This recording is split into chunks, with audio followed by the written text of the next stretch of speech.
My name is Jason Hetler, strength and power coach with ALTIS, working mostly with the 100 and 200 meter runners. ALTIS is an elite track and field training center, really focusing on both athlete development as well as coach development. It's a very international group, so we've got about 40 or 45 athletes right now, and I'm going to estimate 20 to 25 different countries represented. We'll go warm up B, we're going to go 6 on the TA, since it's a little bit chilly. Get you guys up and moving after that. 12 on everything else, 30 meters on mobility, 20 on the sprint drills. We do a version of the same warm up every day. So that allows us to really determine an athlete's normal movement pattern when they're repetitively doing these same movements. And then over time we can develop those norms and begin to identify if an athlete is deviating away from those. You look freezing, man. Yeah, you gotta keep moving. I didn't even know it was that cold. So. There's only 4 reps in the workout, so we're looking for 4 high quality reps there. So we want to make sure that there's enough work in the warm-up to allow them ready to hit those reps with quality off the start instead of wasting the first couple still trying to get into it. A little bit flatter, Andre. Today's a speed session, so we're going to be on the grass over wickets. It's a 90 meter total distance, 2 sets of 2 reps with 5 minutes and 8 minutes rest in between. The objective today is more about posture and technique, especially through those upright, tall positions. We use the wicket drill quite often to reinforce those postures and positions. We start with it week 1 of the training, and we'll keep them in for most of the training season, progressing from the grass to the track. 2 by 2.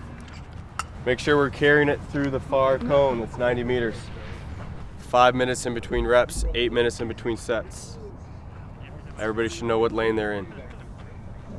Everybody's warmed up and ready to roll? Everybody good? All right. One after another as soon as you guys are ready.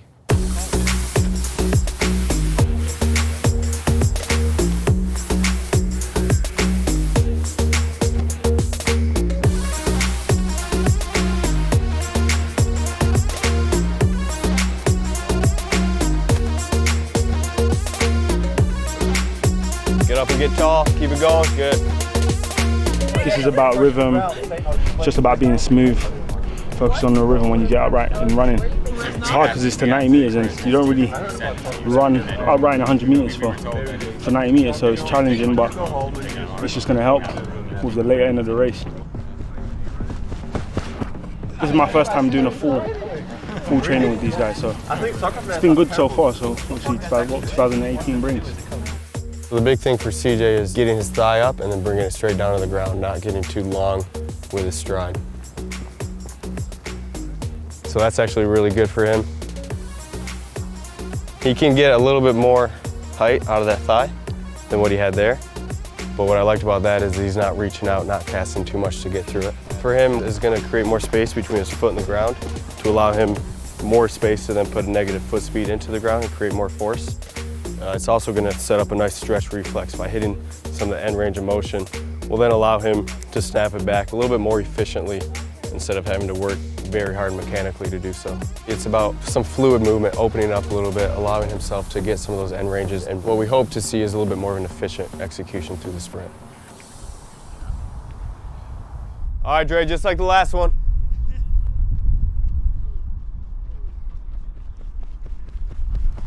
How does it feel to go the full 90 meters? This is 90 meters? I didn't even know that. No wonder I'm out of breath. How do you think a workout like this helps you? What do you get out of this? I think it just helps me open up.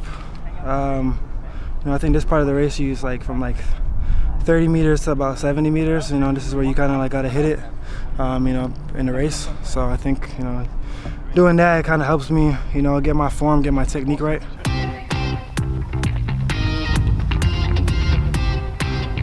Andre is a very special talent. His ability to coordinate his body and communicate between his limbs while he's sprinting is phenomenal.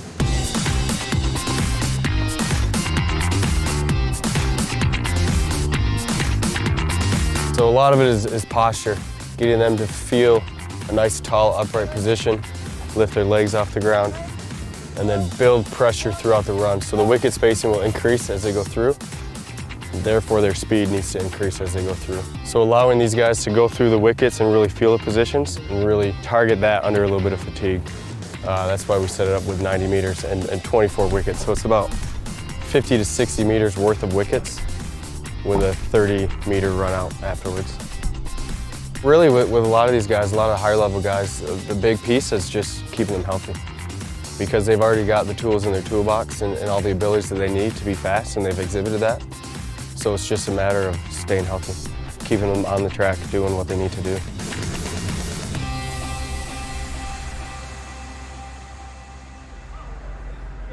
Keep your hips up. Oh, I'm gonna have to ride you guys today. You're not getting away with nothing today. This guy, trying to cut corners. Huh? Nothing. Let's talk to Andre. 2 rounds, yeah. Let's focus for another 25, 30 minutes, finish the week out. I know it's Saturday, I know everybody's excited to wrap it up, but we still have a zone 3 max strength day here in the weight room. There's only 2 sets, so same thing goes on the track. Make sure we go through this warm-up as well as some warm-up sets on the trap bar and the split squat before we start counting the working sets. They should be heavy. We're not going to push it quite like we did last cycle, but they're still meant to be heavy. Maintaining good positions, going through it. Same movements, trap bar deadlift, split squat, razor curl, then we'll head outside. This is pretty typical of a Saturday lift. We'll progress through the emphasis throughout the training year, kind of going eccentric contractions to isometric to concentric. The intensities on the track are picking up quite a bit. We're just getting into spikes, we're just coming out of blocks and increasing the work on the track more. So that takes quite a load on these guys, and they put a lot of intensity in those sessions. So we want to keep the weight room a little bit more moderate, for lack of a better term, and at least consistent with what we have been doing, so as to not have any negative interference from what happens in here to on the track. Go a little bit wider with your feet side to side. Good, that's better.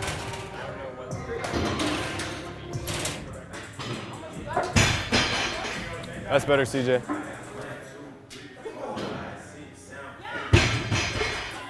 Control that chin, keep that chin down a bit. The focus here is the eccentric hamstring control. Very important aspect to hamstring health and sprinters and really all athletes. And then this is a razor curl, so this is one of our favorite movements to go after that objective. That's it, there we go. Yes, excellent. CJ's doing really good. CJ's been on this exercise for a little bit longer, so you can see that he's progressed out a little bit further. He's also able to do it with a weight vest now and control that range of motion. It's a pretty high-powered sprint group right now, so when we get into the season a little bit further and get these guys lined up next to each other, there's some practice sessions that turn out to be very competitive and pretty high-level competitions, matching any meet that some of these guys will go to.